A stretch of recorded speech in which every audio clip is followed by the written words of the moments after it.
deserves a lot of credit, but I also think Matt Nagy deserves some credit. And I remember, listen, I don't watch TV and watch a lot of what people say, but the few things that I heard, everyone was saying after the first few weeks, he's got to get fired, he's got to get fired now, he's got to get fired now. Well, they're 3-2. And their game plans the last few weeks have been a lot better. I thought they put Justin in some good situations.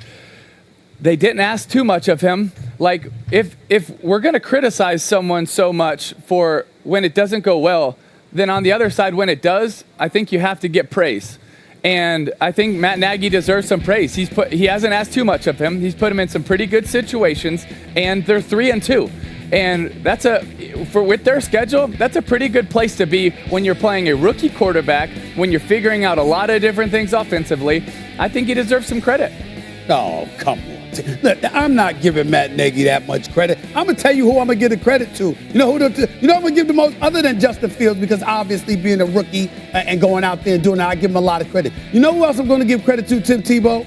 I'm going to give credit to the schedule makers. That's what I'm going to give it to. Oh. First of all, you're going up against, listen, when the season started, what did I say, Molly? Don't put Justin Fields in there until you're going up against Detroit. And I understand that Campbell's got them playing hard, and I give the Detroit Lions a lot of credit. They've been playing really hard and competitive football. They've caught some bad breaks or whatever, but I really like the effort that I'm seeing from them and how hard they fought, and I think that Campbell deserves a lot of credit for how he's got those guys fighting. But nevertheless, they ain't there yet, okay? So you go against the Detroit Lions. And then, obviously, with everything that's happened with John Gruden, they showed up last weekend knowing that was on their minds. Those guys were not focused and locked in on playing football with that big of a distraction hovering over their franchise, and John Gruden still coaching on the sidelines at that particular moment in time. I think that was a great assist to the Chicago Bears this past Sunday. I think if it wasn't for that, they probably would have beat the Chicago Bears,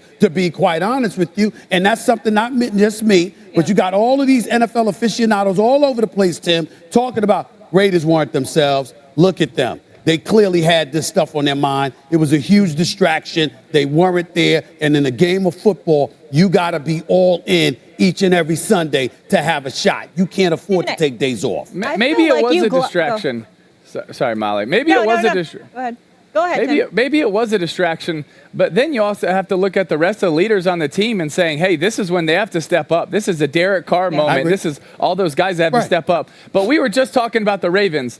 The Ravens should have lost to Detroit. They won it on one of the greatest field goals of all time.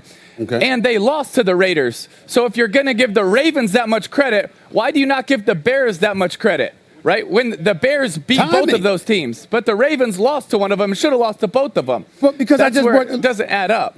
But listen, what I'm saying to you, I get where you're coming from. My point to you is that it's all about timing. When you look at what transpired, first of all, you got a season opener. Season opener with limited preseason action, limited practice time, all of that other stuff. So people, listen, you're the football player. Y'all are the football players, okay? I'm just telling y'all what y'all tell me. Hold on. Okay, y'all tell me this stuff. Okay? Time out, okay? Because I understand the significance of timing in life. I'm with you and all that. But we have had millions of people talk about this Justin Fields conversation, and everybody has knocked Matt Nagy and said Matt Nagy needs to go. He needs to be fired. And Tim is giving him credit, and you're just glossing over that. Oh, well, first of all, Matt Nagy has created a lot of question marks over his career. So 2 games does not a career make. What I have said about Nagy was this. Let's see what you do throughout the season. Let's see the development of Justin Fields is everything, because his career is on the line in terms as a head coach, because he'll be in football for a long time. But his career as a head coach is on the line in terms of how this kid develops. Let's see what happens. And I think the first 2 weeks or so, I think they've lucked up. The last 2 weeks. But I didn't say this was a career maker, right? And everybody needs to totally change the way we view Matt Nagy. I'm just saying, hey, it's 2 pretty good games in a row, where they were able to have pretty good game plans. I thought they controlled Justin Fields really well. They didn't put him in tough situations. And so, hey, the last 2 weeks, let's give them credit. Good job. Okay. Now continue to watch what happens the rest of the season. I agree with you. It's not going to. It doesn't necessarily change my macro picture of him. Mm-hmm. But the last few weeks, you say, you know what? I'm going to give him credit. Good game plans. And you were successful in it. So what Tim Tebow has admitted. Tim Tebow said 2 things. That's very, very important. He said one thing and he implied another. What? He mentioned macro. Yeah. And that implies fluidity. And I think that's important. It's fluid. You know, how we feel about Matt Nagy today, we might not feel that way 2 weeks from now. I get where Tim is coming from. I can roll with that. Fluid.